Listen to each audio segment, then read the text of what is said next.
계속해서 오늘 하나님 말씀 로마서 15장 8절부터 13절 말씀까지 함께 읽습니다. 로마서 15장 8절부터 13절 말씀까지 함께 읽습니다. 내가 말하노니 그리스도께서 하나님의 진실하심을 위하여 할례의 추종자가 되셨으니 이런 조상들에게 주신 약속들을 견고하게 하시고 이방인들도 그 긍휼하심으로 말미암아 하나님께 영광을 돌리게 하심이라. 기록된 바 그러므로 내가 열방 중에서 주께 감사하고 주의 이름을 찬송하리로다 함과 같으니라. 또 이르되 열방들아 주의 백성과 함께 즐거워하였으며 또 모든 열방들아 주를 찬양하며 모든 백성들아 그를 찬송하라 하였으며 또 일어나시는 이가 있으리니 열방이 그에게 소망을 드리라 하느니라. 소망이 하나님의 모든 기쁨과 평강을 이름 안에서 너희에게 충만하게 하사 성령의 능력으로 소망이 넘치게 하시기를 원하노라. 아멘. 네. 계속해서 로마서 15장의 말씀을 수요일에 함께 살펴보고 있습니다. 15장 이 말씀을 여러분들이 제대로 이해하려면 여러 번 말씀을 드렸지만 로마서 14장에 기록되어 있는 본문 내용을 잘 이해해야 연결되어 있는 로마서 15장을 이해할 수 있다고 말씀을 드렸죠. 왜냐하면 로마서 1장부터 16장까지 전체의 내용은 원래는 장과 절이 구분되어 있지 않은 하나의 서신이었단 말이죠. 그런데 독자인 저와 여러분의 편의를 위해서 이렇게 장과 절로 나눴습니다. 그래서 장점도 있고 단점도 있는데 단점이 뭐냐 하면 이게 로마서 1장부터 16장까지 같은 경우에는 쭉 한번 읽어야 되거든요. 1장부터 16장 전체를. 근데 1장부터 16장까지의 이 서신을 전체를 다 한꺼번에 읽는 것도 사실 쉽지 않은 일이죠. 그래서 우리가 하루에 뭐 3장씩 읽어라. 제가 어렸을 때는 교회 다닐 때 주중에는 3장, 주말에는 5장씩 읽으라고 얘기를 했어요. 그러면 1년에 1독할 수 있다라고 이렇게 배웠습니다. 그래서 주중에는 로마서 1장부터 3장, 4장부터 6장 이런 식으로 읽잖아요. 시간이 별로 많지 않으니까. 근데 그런 식으로 뚝뚝뚝 끊어서 읽으면 이 전체의 맥락을 잃어버리는 경우가 있단 말이죠. 그래서 여러분들이 할 수만 있다면 로마서 1장부터 16장까지는 좀 많은 장이지만 시간을 좀 내서 1시간 정도는 정독할 수 있는 장이라고 볼 수 있습니다. 좀 읽어보시고 우리가 주일에는 골로새 강의를 하고 있지 않습니까? 골로새 강의 같은 경우에는 성경 같은 경우에는 1장부터 4장까지밖에 없어요. 그러니까 여러분들이 마음만 먹고 정독하면 20-30분이면 충분히 읽을 수가 있습니다. 그래서 저도 골로새 강의를 준비하면서 매 주일마다 1장부터 4장까지 쭉 한번 다시 계속 한번 읽어보거든요. 그러면 그동안 눈에 들어오지 않았던 단어라든가 그리고 이해하지 못했던 그 구절의 의미를 앞뒤 문맥에 이어지는 그 과정을 통해서 제대로 이해할 수 있게 됩니다. 제가 왜 이런 말씀을 여러분께 드리냐 하면 성경을 너무 성경의 문맥에서 말씀하시는 바대로 읽는 것이 아니라 인간은 타락한 본성을 가지고 있기 때문에 언제나 성경을 자기가 이용하려고 한단 말이에요. 어떻게 이용합니까? 자기가 좋은 대로 자기가 해석하고 싶은 대로 이해하려고 하는 본성적인 타락한 본성들이 다 있어요. 목사도 있고 성도들도 있는 겁니다. 그래서 그게 합이 맞으면 어떻습니까? 목사가 성경의 문맥과는 전혀 다른 이야기를 해도 자기 본성대로 그것을 들으면 인간을 아멘한단 말이죠. 그래서 여러분에게 말씀을 드렸잖아요. 아무 말씀이나 아멘하면 안 된다고. 그렇죠? 사도 바울이 베레아 교회 성도들에게 왜 칭찬했습니까? 아무리 사도 바울이 증거하는 말씀이라 할지라도 베레아 교인들은요 사도 바울의 말을 중요하게 여긴 것보다는 사도 바울이 전하는 그 복음이 정말 성경적인가 이걸 따져봤단 말이죠. 그래서 사도 바울이 베레아 교회 성도들이 그렇게 하는 것을 기분 나빠하지 않았습니다. 또 잘하고 있다고 얘기했어요. 오히려. 그러니까 여러분들이 담임 목사인 저의 얘기라고 무조건 담임 목사님이니까 신학 박사 받고 뭐 이런 분들이 이야기하면 당연히 옳은 말을 하겠지라고 생각하지 말고요. 정말 성경에서 그렇게 말하고 있는가를 여러분들이 점검해 보셔야 되는 거예요. 왜 그렇습니까? 여러분 믿음은 어디에서부터 나온다고 했어요? 들음에서부터 나오는 거예요. 그러니까 여러분들이 그 믿음이 들음에서 나온다고 한다면 우리가 무엇을 듣느냐가 얼마나 중요한 문제입니까? 그렇죠? 이거는 영원히 죽고 사는 문제인 거예요, 여러분. 제가 전에도 한번 말씀드렸잖아요. 여러분들이 마트에 가가지고 과일 하나를 살 때에도 얼마나 신중하게 사고 고릅니까? 그죠? 이금희 원사님, 그죠? 제가 과일을 좋아하고 또 수박을 좋아하지 않습니까? 그래서 요즘에 비가 많이 와가지고 수박 당도가 많이 떨어졌어요. 얼마 전에 제 아내랑 여기 GS마트 세일한다고 했더니 수박을 한 통씩 이렇게 세일해서 팔더라고요. 쫙 전시해 놓으면 이금희 원사님 그냥 들고 옵니까? 점원이 주는 대로? 두들겨 보고 몰라도 그죠? 몰라도 두들겨 보고 유튜브에서 가르쳐준데도 꽁지가 좀 작은 거 찾아보고 이리저리 다 둘러본단 말이죠. 자기 건강을 위해서 먹을거리 하나를 사는데도 그렇게 신중을 표하면서 사잖아요. 쟤네랑 마트 한번 가면은 그래서 그냥 과일 하나 고르는데도 시간이 걸려가지고 남자들은 그냥 눈에 보이는 거 집어오잖아요, 그죠? 여러분 인간의 육신의 몸을 위해서도 그렇게 신중하게 과일을 고르는데 믿음은 들음에서 온다면서요. 믿음으로 우리가 구원받는 거 아니에요? 그렇다면 여러분들이 무엇을 듣느냐를 굉장히 신중하게 선택해서 들어야 된단 말이죠. 자, 그래서 여러분들은 성경을 제가 다시 말씀드릴게요. 성경을 단편적으로 그냥 요 구절에서 이렇게 얘기하고 있는 거를 인간은 자기의 본성으로 자기의 욕망을 거기에 투사해서 하나님 말씀을 이해한단 말이에요. 그게 여러분께 말씀을 드렸던 내용이 에베소 3장의 말씀 아닙니까? 하나님께서 우리가 구하거나 생각하는 것보다 더 넘치도록 하게 하실 분이시다. 근데 뭘 더 넘치길 원합니까, 여러분? 다 이 말씀을 좋아하잖아요. 아, 그래, 맞아. 우리 하나님은 우리가 구하거나 생각하는 것보다 더 넘치게 하실 분이야. 뭘 원해요, 우리가? 뭐가 넘치길 원하고, 우리가 뭘 구했는데 그거보다 더 주기를 원합니까? 돈 아니에요, 돈? 그렇죠? 우리는 하나님 1억을 달라고 하셨는데 하나님은 내가 구하거나 생각하는 것보다 더 많은 것을 준비하고 계실 거예요. 100억을 준비하고 계실 거예요. 그게 말씀을 가지고 사람을 속이는 거예요. 어디 그런 말씀이 있습니까?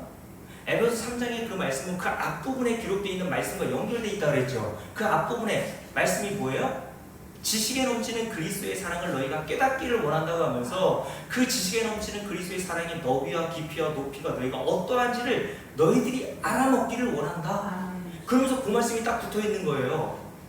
그냥 사도 바울이 너희들이 욕을 구하잖아? 하나님 지식에 넘치는 그리스도의 사랑을 우리가 깨닫기를 원합니다. 이런 간구는 성도들밖에 안 해요. 할 수가 없어요, 이런 간구는. 여러분 돈 많이 달라고 하는 거는 예수 안 믿는 사람도 다 구하는 겁니다. 그렇죠? 제가 작년에 제 아내랑 교육자 부부 수양회로 제주도 갔다 왔거든요. 제주도에 그 선방산가 유명한 절이 하나 있더라고요. 근데 거기에 산책로가 있는데 편말이 붙어 있어요. 선방산 그 절에 뭐라고 붙어 있냐면 기도하는 대로 응답받는다. 할렐루야. 절에서도요 기도하는 대로 응답받는데요. 그러면서 정성을 바치라고 얘기하면서 초를 크기대로 팔더라고요. 큰 거 5,000원, 작은 거 2,000원, 더 작은 거 1,000원. 여러분 다른 종교들도 다 그런 기도 할 수 있어요. 모든 종교 안에 있는 사람들은요 자기의 욕망 그런 기도하기 위해서 가는 겁니다. 근데 여러분 로마서 8장에서 뭐라고 그랬습니까? 그래서 로마서 8장 한번 볼게요. 로마서 8장 사도 바울이 로마교회 성도들을 향해서 그리고 저와 여러분을 향해서 뭐라고 말씀하시는지 한번 보세요. 함께 읽어봅니다. 로마서 8장 26절 함께 읽습니다. 이와 같이 성령도 우리의 연약함을 도우시나니 성령께서 우리의 연약함을 도우신대요. 성령이 저와 여러분의 연약함을 도우셔서 여러분들이 원하는 게 뭡니까? 우리가 원하는 건 하나도 없어요. 사실은 성경은 그 뒤에 그래서 이렇게 돼 있죠. 우리는 마땅히 뭘 알지 못해요? 뭘 기도해야 될지를 모른단 말이에요. 그게 우리의 연약함이라는 거예요. 그래서 하나님께서 저와 여러분에게 뭘 주셨다? 성령을 주셨다. 그래서 성령이 우리 안에 오셔서 뭘 도와주세요? 우리가 뭘 위해서 기도해야 되는지를 알려주신단 말이에요. 그래서 그 뒤에 뭐라고 되어 있습니까? 우리가 마땅히 기도할 바를 알지 못하나 오직 성령이 말할 수 없는 탄식으로 우리를 위하여 친히 간구하시느니라. 아멘. 그렇죠 여러분, 사도 바울이 에베소 교회를 위해서 기도한 내용, 3장에 기도한 내용, 그리고 1장에 기도한 내용을 여러분 보세요. 1장에서 뭐라고 기도합니까? 하나님 지혜와 계시의 영을 성도들에게 부어주셔서 하나님을 알게 해주시고 그들이 어떻게 하나님의 능력으로 믿게 되었는지를 알게 해주시고 하나님이 기업으로 주신 그 풍성함이 무엇인지를 알게 해달라고 구했단 말이죠. 여러분, 이런 기도를 예수 믿지 않는 사람이 할 수 있어요? 없어요. 성령이 임한 성도들만 하는 겁니다. 그런 기도는. 우리가 골로새서 1장에서 사도 바울이 골로새 교회를 향해서 기도한 7번째 기도의 내용을 쭉 살펴보잖아요. 지금 6번째 기도의 내용을 살펴보고 있는데 벌써 제가 8주를 여러분께 말씀을 드렸단 말이에요. 여러분, 사도 바울이 골로새 교회의 성도를 위해서 기도한 내용을 집에 가서 한번 9절부터 쭉 한번 읽어보세요. 7가지 기도의 내용 중에 여러분들과 제가 진짜 지금까지 기도한 내용이 있는가 한번 보세요. 첫 번째 기도의 내용은 뭡니까? 골로새 교회 성도를 위해서 바울이 첫 번째 기도한 내용이 뭐예요? 하나님, 신령한 지혜를 주셔서 하나님의 뜻을 알게 해주세요. 두 번째가 뭡니까? 하나님 범사에 하나님을 기쁘시게 해주세요. 세 번째가 뭡니까? 하나님 선한 열매가 맺게 해주세요. 네 번째가 뭐예요? 하나님을 알게 해주세요. 여러분, 이런 7번째 기도의 내용을 쭉 읽어보면 기도할 맛이 뚝 떨어지잖아요. 그죠? 우리가 원하는 기도의 내용이 없어요. 우리는 늘 자식 잘 되기 위해서 그래서 막 1000번째도 막 하고 했잖아요. 그죠? 여러분 자식을 위해서 뭘 기도했습니까? 하나님 신명기 28장에 기록되어 있는 복의 말씀처럼 들어가도 복을 받고 나와도 복을 받고 머리가 될지언정 꼬리가 되게 하지 마시고 이런 기도 원했죠. 그렇죠. 모르니까. 여러분, 성경에서 머리가 된다는 건 무슨 의미라고 그랬어요?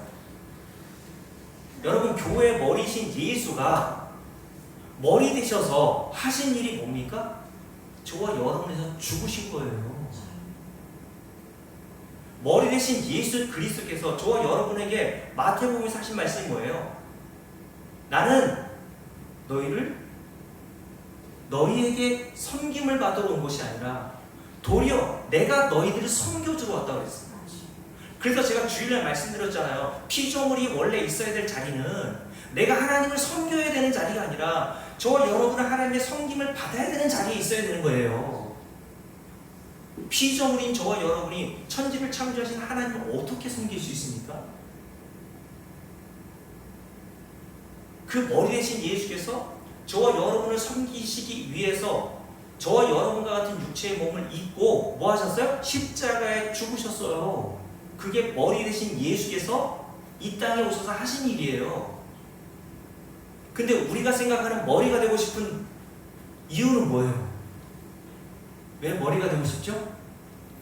왜 자녀들에서 머리가 될지언정 꼬리가 되지 말라고 기도했습니까? 예수님처럼 십자가에서 죽기를 바라요? 남들에게 희생과 헌신하고 내 모든 것들을 다 내어주면서 섬기기를 원해서 그런 기도한 겁니까? 그렇지 않잖아요. 그러니까 여러분, 성경을 단편적으로 인간은 다 타락한 본성을 가져서 자기 욕망대로, 자기 탐심대로, 자기 본성대로 성경을 이해하고 받아들인다니까요. 자기가 원하는 거. 내 입을 넓게 열라. 내가 너를 채우리라. 이 말씀이 얼마나 더 좋아합니까? 그러니까 여러분, 로마서 우리가 살펴보고 있는데 로마서 15장을 다시 넘겨볼게요. 로마서 15장을 여러분들이 이해하시려면 다시 말씀드립니다. 로마서 14장의 말씀, 믿음이 강한 자와 믿음이 연약한 자 간에 갈등이 일어났죠. 어떤 갈등이요? 무엇을 먹느냐, 무엇을 먹지 말아야 되느냐, 이 문제로 서로 비난하고 정죄하고 갈등이 일어났단 말이에요. 믿음이 강한 자는 복음으로 자유함을 얻어 이제 어떤 음식이든지 먹을 수 있는 자유를 얻었다라고 말씀드렸고, 아직까지 예수 그리스도를 믿지만 믿음이 연약한 자는 어떤 음식이 자기의 구원에 영향을 미칠 수 있을 거라고 생각하여서 음식을 먹지 못할 음식을 가려서 먹었단 말이에요. 그래서 두 믿음이 강한 자, 믿음이 연약한 자들 간에 서로 분쟁과 갈등과 이런 문제들이 있었다고 말씀드렸잖아요. 근데 사도 바울이 뭐라고 얘기했어요? 14장 볼게요. 14장 17절. 이 말씀이 14장에서 가장 중요한 말씀입니다. 함께 읽을게요. 하나님의 나라는 뭐가 아니에요? 먹는 것과 마시는 것이 아니요 라고 되어 있어요. 그럼 뭡니까? 오직 성령 안에서 있는 의와 평강과 희락이라 라고 말씀하셨잖아요. 이 말씀도 여러분들이 로마서 14장의 말씀을 이해하면 이 말씀이 왜 여기에 붙어 있는지가 깨달아지는 거죠. 자, 로마서 14장 오늘 8절 다시 한번 살펴보도록 합니다. 자, 여러분 8절 말씀을 살펴보기 전에 제가 4절 말씀을 여러분께 두 번 정도 말씀을 드렸죠. 4절 함께 읽어볼게요. 함께 읽습니다. 무엇이든지 전에 기록된 바는, 이게 뭐라고 했습니까? 전에 기록된 바, 구약 성경을 얘기한다 그랬어요. 사도 바울은 구약의 학자죠, 그죠? 바리새인 중에 바리새인, 구약을 달달달달 외울 정도로, 그리고 가말리엘이라고 하는 최고의 학자에게 배운 제자로서 구약을 전문적으로 연구하던 바리새인이었단 말이에요. 근데 사도 바울이 성령이 임해서 구약의 전체적인 내용이 깨달아졌어요. 아, 구약은 이런 교훈을 위해서 나에게, 우리 성도들에게 주신 거구나. 그래서 그 뒤에 이렇게 돼 있죠. 무엇이든 전에 기록된 바는 구약 성경이라고 했습니다. 우리가 들고 있는 신약도 여기다 포함되어 있는 거예요. 뭐를 위해서요? 우리의 교훈을 위하여 기록된 것이다. 우리에게 뭔가를 교훈하시기 위해서 하나님께서 구약과 신약을 주셨단 말이죠. 그래서 디모데후서 3장 16절에 보면 사도 바울이 디모데에게 뭐라고 했습니까? 모든 성경은 하나님의 감동으로 된 것으로, 첫 번째가 뭐예요? 교훈과 그 다음에 책망과 바르게 함과 의로 교육하게 유익하다. 뭐가요? 하나님의 말씀, 성경이. 그래서 성경은 성도들의 교과서라고 그랬잖아요.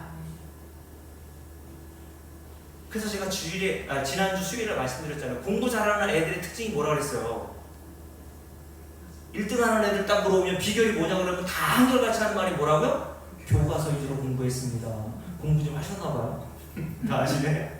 공부 못하는 애들은요, 교과서가 아니라 참고서 보고 문제집 보고 잡다한 거 본다니까요. 그러니까 성적이 안 나온단 말이에요. 여러분, 신앙인 성도들의 교과서, 하나님께서 주신 교과서는요, 성경입니다. 성경보다 저와 여러분의 경험과 체험이 앞설 수가 없어요. 여러분들이 밤에 희한한 꿈을 꿨다고 해도요, 어떤 음성을 들었다고 해도요, 성경보다 앞설 수가 없는 겁니다. 그 모든 것들이 성경 밑에 들어가야 되는 거예요. 왜요? 하나님께서 성도들에게 교훈하시고 책망하시고 저와 여러분을 바르게 하시기 위해서 주신 게 뭐라고요? 이 교과서인 성경입니다.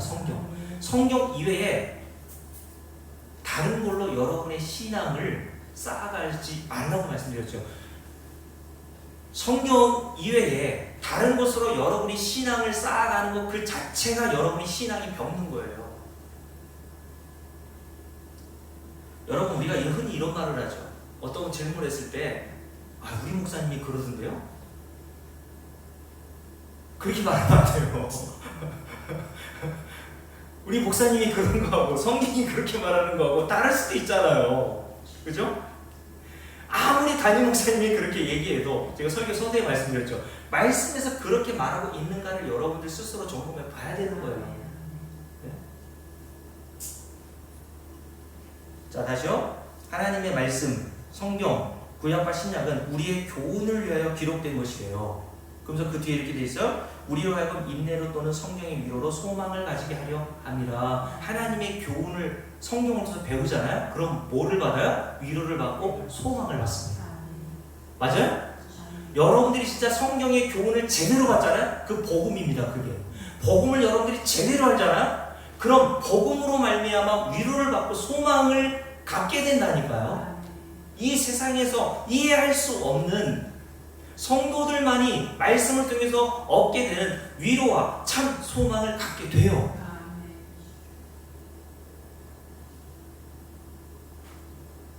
그러면 성경은 누구에게 소망을 갖고 누구에게 위로를 받으라고 얘기하죠? 한마디로 말하면 우리가 지난주에 배웠잖아요. 자, 함께 읽어봅니다. 12절. 사도 바울은 구약의 학자로서 이사야 선지자가 예언했던 말씀을 여기에 인용합니다. 함께 읽을게요. 또 이사야가 이르되 이새의 뿌리 곧 열방을 다스리기 위하여 일어나시는 이 누구예요? 이분이 예수 그리스도란 말이에요. 여러분 무조건 모르면 그냥 예수 그리스도라고 하세요. 일단은 성경 전체가 누구를 증거하고 있다? 예수를 증거하고 있다. 맞습니까? 그래서 요한복음 5장 39절에서 예수님이 구약 성경 전체에 대해서 뭐라고 했습니까? 이 성경이 나에 대하여 증언하고 있다라고 말씀하셨어요. 성경은 누굴 증언하고 있어요? 예수 그리스도 한 분만 증언하고 있습니다. 다윗의 용맹함, 아브라함의 믿음, 다니엘의 용맹함 이런 거 증거하는 거 아니에요. 그들은 하나의 도구라는 겁니다. 예수 그리스도를 증거하기 위한 도구로 하나님이 잠깐 사용하신 자들이에요. 그러니까 저와 여러분들은 인물 중심으로 성경을 보면 안 돼요. 예수 중심으로 성경을 보십시오. 왜요? 요한복음 5장 39절에서 예수님이 직접 뭐라고 하셨다고요? 이 성경 전체가 나에 대하여 증언하고 있어. 그러니까 여러분들은 창세기부터 계시록 전체를 예수 그리스도를 중심으로 보고 이해해야 성경이 풀립니다. 그렇게 봐야 성경이 읽히는 거예요. 그렇게 안 보니까 성경을 가지고 다른 용도로 사용하는 겁니다. 다른 용도로. 제가 얼마 전에 유튜브를 보니까 어떤 여자 목사님은 성경을 가지고 꿈 해몽을 해주더라고요. 사람들을. 근데 어마어마한 숫자가 뭐예요? 그분이 제가 이름은 거명 안 할게요. 그분이 막 집회하러 여기저기 다니고 유튜브에서 유명해져가지고 구독자가 10만 명이요. 그래서 10만 명 됐다고 자기들끼리 이렇게 케이크 꽂아놓고 이렇게 축하해주고 하던데 그 정도로 그분이 영향력이 있어요. 근데 그분이 성경을 가지고 꿈 해몽을 해주더라고요. 무당이에요? 뭐예요? 여러분 그건 무당이 하는 겁니다. 그거 점쟁이입니까? 그런 용도로 성경을 사용하라고 주신 게 아니에요.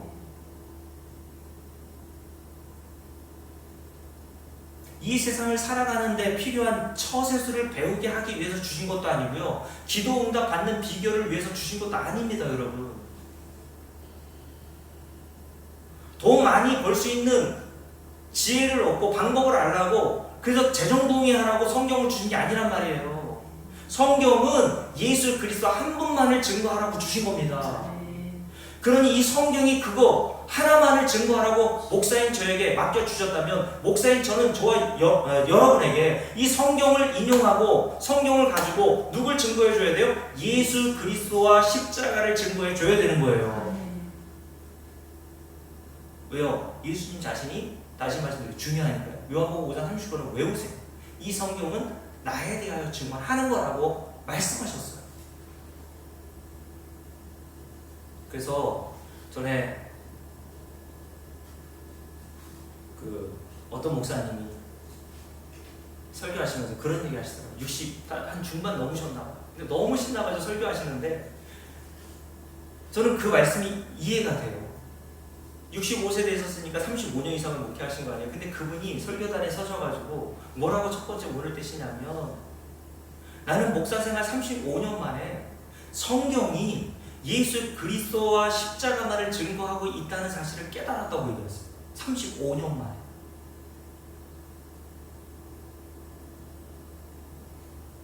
여러분 성경을 예수 그리스도로 중심으로 보지 않으면요 성경에서는 그래서 그런 사람들을 맹인이라고 부릅니다. 맹인. 성경은 눈으로 읽을 수 있어요. 볼 수 있습니다. 그러나 성경을 가지고 예수 그리스도를 증거하고 예수 그리스도의 십자가의 사건으로 우리가 이해하지 않는다면 그게 영적 맹인인 거예요. 그래서 예수님 당시에 바리새인들, 구약의 학자들이라고 그랬잖아요. 바리새인들에 대해서 주님이 뭐라고 했습니까? 너희는 본다고 하니까 너희들이 오히려 맹인이라고 하셨어요. 마태복음 23장에서도 눈먼 맹인들이라고 서기관과 바리새인들, 그 당시에 성경의 학자들에게 말씀하셨단 말이에요. 그 맹인의 눈을 누가 뜨게 하십니까? 인간 스스로는 못 떠요. 성경이 요한복음 5장 39절 말씀, 저도요 목회 생활하고 그 이전에 신학교 6년 과정을 거치면서도 그 말씀이 거기에 붙어있는지도 몰랐어요. 그렇게 성경을 초등학교 때부터 열심히 읽었는데도요 그 말씀은 안 보이더라는 거예요.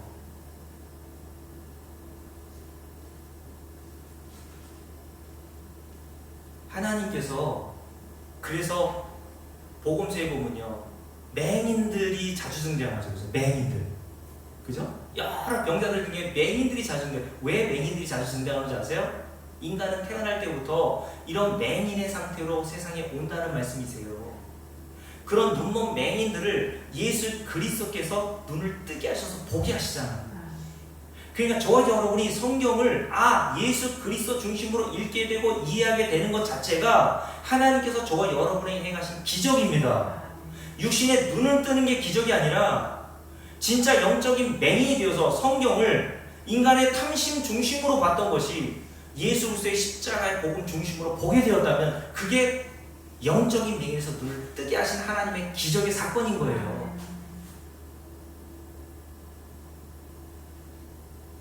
자, 그래서 12절 말씀 보세요. 함께 다시 읽습니다. 여러분들이 성경의 교훈을 통해서 위로와 소망을 얻게 된다 그랬죠.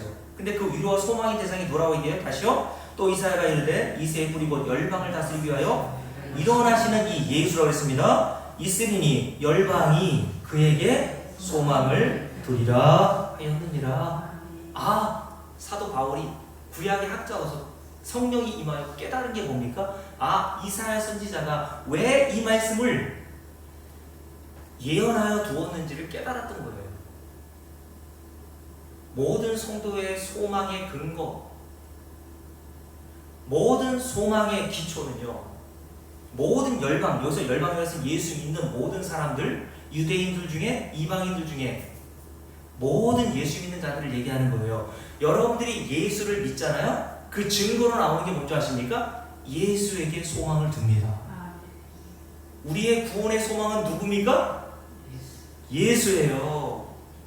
그래서 찬송가에도 이런 찬송이 있죠. 슬픈 마음 있는 사람 예수 이름 믿으면 영원토록 변함없는 기쁨 마음 얻으리. 예수는 이름 뭐예요? 네? 이름은 세상의 소망이요 예수의 이름은 천국의 기쁨일세. 아멘. 그래서 초대교회 모든 성도들 그리고 구원받고 성령 임한 모든 사도들이 누구 때문에 기뻐합니까? 예수 때문에 기뻐하고 예수로 소망을 얻고 살아가다가 모진 고난과 핍박을 받으면서 그렇게 이 세상에서 볼 때는 정말 비참한 모습으로 떠났지만 성경은 그들을 향해서 뭐라고 얘기합니까? 고린도서 6장에서 뭐라고 그랬어요? 가난한 자 같으나 그들은 부유한 자, 아무것도 없는 자 같으나 그들은 모든 것을 가진 자다. 왜요? 예수가 골로새 2장에서 뭐라 했어요? 지혜와 지식의 모든 보화라고 얘기했어요. 그 예수 그리스도가 바로 이 성경이 담고 있는 내용이고요. 내용물이에요. 성경이 담고 있는, 성경은 그릇이에요. 이 성경이라는 그릇이 담고 있는 내용물이 뭐라고요? 예수란 말이에요. 그래서 저와 여러분 구원받은 성도들은요, 이 내용물로 성경에 기록되어 있는 예수 그리스도의 십자가의 복음을 깨닫게 되잖아요. 구원의 소망은 나에게 없구나. 여러분에게 무슨 소망이 있어요? 저도 마찬가지. 저와 여러분에게 무슨 소망의 근거가 있어요? 없잖아요. 그죠? 그걸 뭐를 보여주는 거라고요? 광야에서 이스라엘 백성들 40년 동안을 통해서 보여주시는 거예요. 야, 이들에게 무슨 소망이 있냐? 하나님 나라 들어갈, 가나안 땅 하나님 나라의 모형이라고 했잖아요. 하나님 나라의 모형인 가나안 땅에 무슨 소망으로 들어갈 수 있겠니? 이들이 신실하기를 해. 하나님이 주신 율법을 잘 지키기를 해. 날이면 날마다 그런 하나님의 보살핌과 은혜를 받으면서도 불평하고 원망해. 우상을 섬겨. 금송아지 만들어. 하나님 이외에 다른 신을 섬기는 일들을 이스라엘 백성들이 광야에서 행했지 않습니까? 그래서 주일날 말씀드렸잖아요. 그 광야에서 하나님께서 40년 동안 생활하게 하신 이유가 첫 번째가 뭐라고 했어요? 너희들에게 소망 없어. 이거 깨닫고 오라. 그걸 깨달은 자만 오늘 열방이 누구에게? 모든 열방이 그에게 소망을 두리라. 예수 그리스도의 이름에만 소망을 두고 살아가는 자들이 바로 예수 그리스도를 믿는 구원받은 성도라는 말입니다. 성경이라고 하는 이 교훈을 통해서 하나님께서 바로 이것을 우리에게 가르쳐 주시는 거예요. 맞습니까? 자, 두 번째, 성경이라고 하는 교훈은요, 우리에게 뭘 가르쳐 주는지 아십니까? 요거 하고 말씀을 정리하도록 할게요. 8절 말씀해 주십시오. 8절 함께 읽습니다. 내가 말하노니 그리스도께서 하나님의 진실하심을 위하여 할례의 추종자가 되셨으니 이는 조상들에게 주신 약속들을 견고하게 하려 하시고 라고 말씀하셨어요. 자, 여러분께 먼저 물을게요. 예수님께서 왜 육신의 몸을 입고 이 땅에 오셔서 십자가에 달려 죽으셨나요? 예수 믿지 않은 자들은 어떻게 대답할까요? 예수님을 4대 성인 정도로 보니까 공자, 소크라테스, 또 누가 있죠? 4대 성자 누구예요? 공자, 소크라테스, 또 누굽니까? 갑자기 생각이 안 나요. 있다고 쳐요. 그 4대 성인 중에 한 분을 예수님이라고 보고 위인전에도 예수님의 이름이 있더라고요. 그러니까 세상 사람들이 예수님이 이 땅에 오셔서 신으로 인정 안 하지만 예수를 어떤 자로 봅니까? 윤리와 도덕적인 교사로 보죠. 그리고 이 세상을 좀 더 세상다운 세상으로 만들고 사람다운 사람으로 만들기 위해서 십자가에 달려 희생한 분으로 소개합니다. 그럼 하나님을 믿는다고 하는 사람들은 예수가 왜 육신의 몸을 입고 세상에 오셔서 십자가에 달려 죽으셨다고 생각합니까? 자신의 죄를 위하여 십자가에 달려 죽으신 것으로 이렇게 고백하죠. 맞아요. 맞는 말입니다. 틀리단 말은 아니에요. 그런데 더 근본적인 목적이 있어요. 오늘 그 목적을 예수께서 왜 십자가에 달려 죽으셨는지, 그리고 사람의 몸으로 이 땅에 오셔서 하신 일이 무엇인지를 이 성경이라고 하는 교훈을 통해서 우리에게 깨닫게 해주신단 말이죠. 자, 함께 읽어볼게요. 오늘 다시 8절 말씀 있습니다. 내가 말하노니 그리스도께서 뭐를 위하여서? 주를 보면서요. 하나님의 진실하심을 위하여 라고 되어 있어요. 다시요.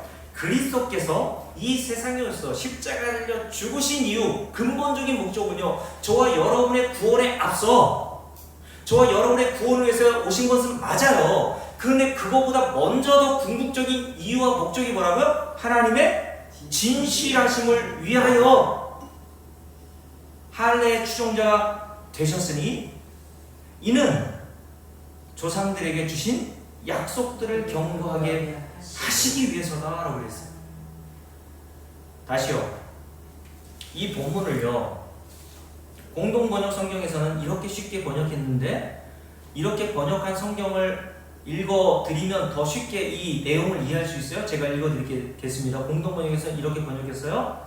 그리스도 예수께서는 하나님의 진실성을 드러내시기 위하여 할례받은 사람들의 종이 되셨습니다. 이리하여 하나님께서 그들의 조상들에게 약속하신 것을 이루셨고 라고 되어 있어요. 예수 그리스도께서 이 세상에 오셔서 십자가에 달려 죽으신 것은 무엇을 위해서라고요? 하나님의 진실성을 나타내시기 위해서.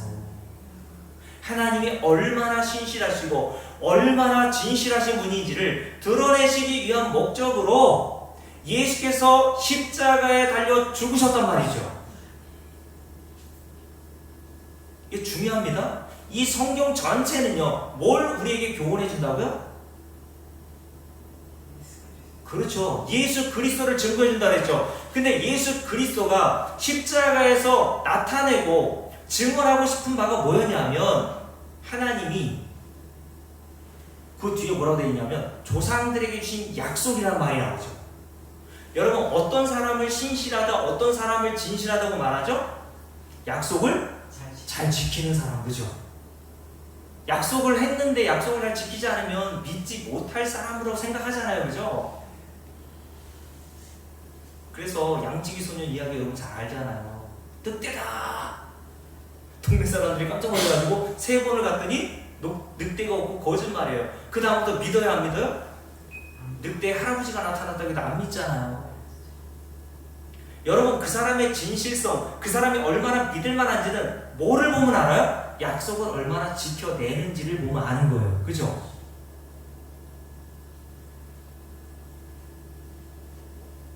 그런데 여러분, 인간을 그래서 왜 믿을 수 없는 자라고 얘기합니까?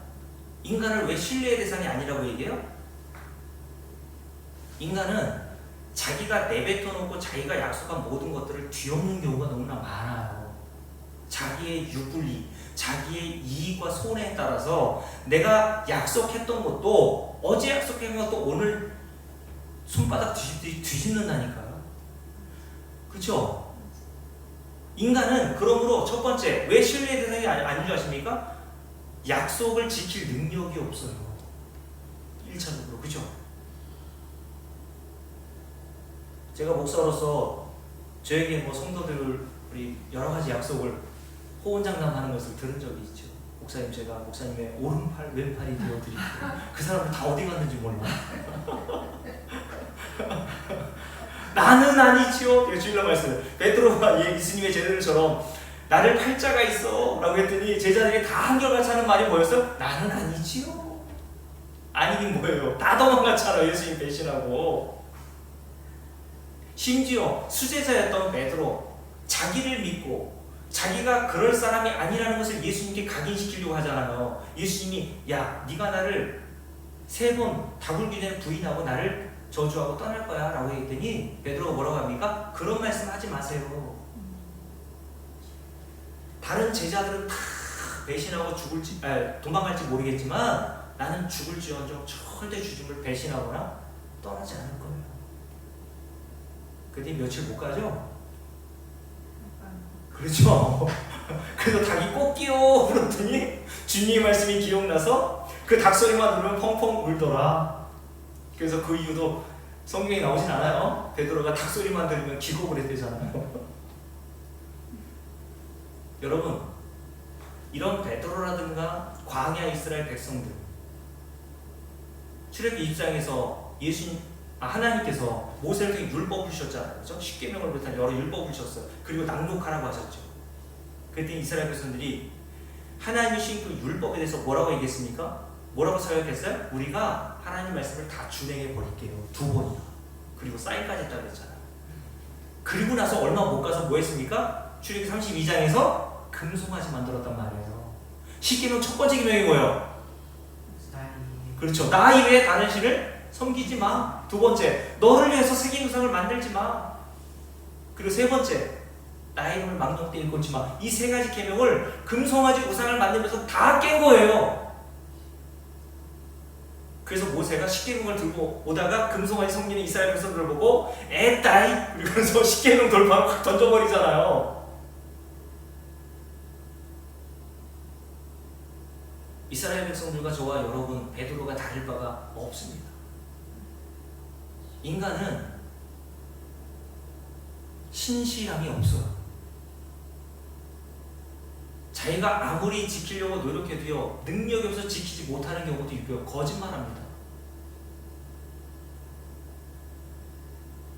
사람이 돈을 속이는 것이 아니라 돈이 사람을 속인다는 말이 왜 나왔어요? 제가 김효 권사님한테 1억을 빌렸어요. 근데 1억을 갚을 날이 도래했네요. 약속한 날이. 근데 갚을 길이 도무지 없는 거예요. 그러면 제가 어떻게 하겠습니까? 야반도주하죠, 그죠? 갚을 능력이 없는 거 어떻게 해요? 지키고 싶은 마음은 있죠, 그쵸? 아니, 대출 1억을 권사님한테 빌렸을 때에는 지킬 마음도 있고 지킬 능력도 있어서 빌린 거 아니겠습니까? 근데 사업이라는 게 내가 생각한 대로 늘 됩니까? 안 되잖아요, 그죠? 내가 생각한 대로 되면 얼마나 좋아요. 근데 생각한 대로 안 되는 게 문제죠. 그래서 사업을 하다가 갚기는 그냥 쫄딱 망했어요. 갚을 길이 없는 거예요. 그러면 야반도주가 제일 좋은 방법 아닙니까? 인간은 능력이 없다니까. 약속을 지킬 능력이 없어요. 근데 하나님은 어떤 분이세요? 약속하신 것을 신실하게 지키시는 분이시고 그 약속을 신실하게 지킬 수 있는 능력도 있으신 분이에요. 믿습니까? 그래서 하나님은 어떤 하나님이라고 그래요? 전능하신 하나님이라고 하는 겁니다. 여러분들의 꿈과 소원을 이루기 위해서 전능하신 분이 아니에요. 착각하지를 마시란 말이죠. 근데 목사들이 뭐라고 얘기해요? 하나님은 전능하십니다. 여러분의 꿈과 비전을 이루어 주시기에 전능하십니다. 제가 어렸을 때부터 여러분께 말씀 가끔 드렸잖아요. 제가 중학교 때 여드름 나고 그럴 때 무슨 그때 가난했으니까 무슨 치료약이 있어요, 뭐 있어요. 그래서 하나님께 기도했죠. 하나님, 전능하신 하나님 믿습니다. 그 어린 마음이 얼마나 간절했겠습니까? 내일이면 이 여드름 많이 난 얼굴이 나아만이 요단강에 7번 들어가서 나병에서 깨끗한 물 얻었듯이 성경을 다 읽어요. 성경을 다 읽어가면서 하나님 나에게도 그런 깨끗한 피부 주실 줄로 믿습니다. 진짜 믿음으로 기도하고 그 다음날 아침에 일어났다니까요. 그랬더니 어떻게 됐을까요? 그대로더라. 여러분, 물론 하나님이 긍휼을 베풀어 주셔서 기도 응답 받고 병도 나을 수 있어, 그죠? 근데 모든 사람이 다 낫는 건 아니잖아요.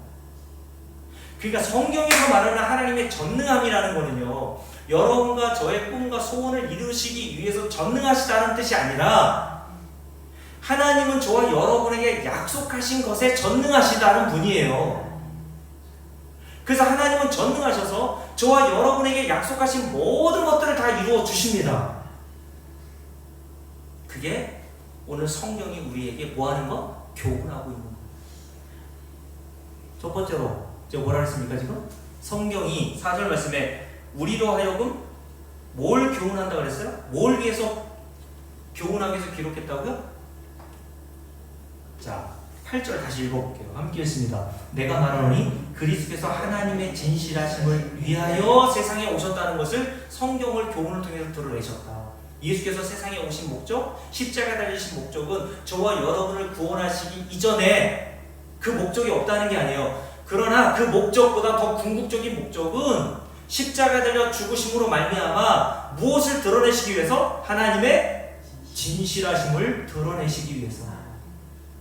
하나님이 창세 전부터 저와 여러분에게 십자가에서 죄를 용서하여 우리를 구원하시겠다고 약속해 주셨어요. 그죠? 창세기부터. 그래서 아담과 하와가 죄를 범하고 무화과 나무 잎으로 엮어서 치마를 했잖아요. 근데 그것을 하나님이 벗기시죠. 벗기시고 동물의 가죽으로 된 옷을 하나님이 지어 입히셔요. 자, 그게 구원인 겁니다, 여러분. 구원은 인간이 손댈 수 있는 영역이 아니에요. 하나님이 마련하셔서 아담과 하와가 이건 내가 입을게요 라고 하지 않았다고요.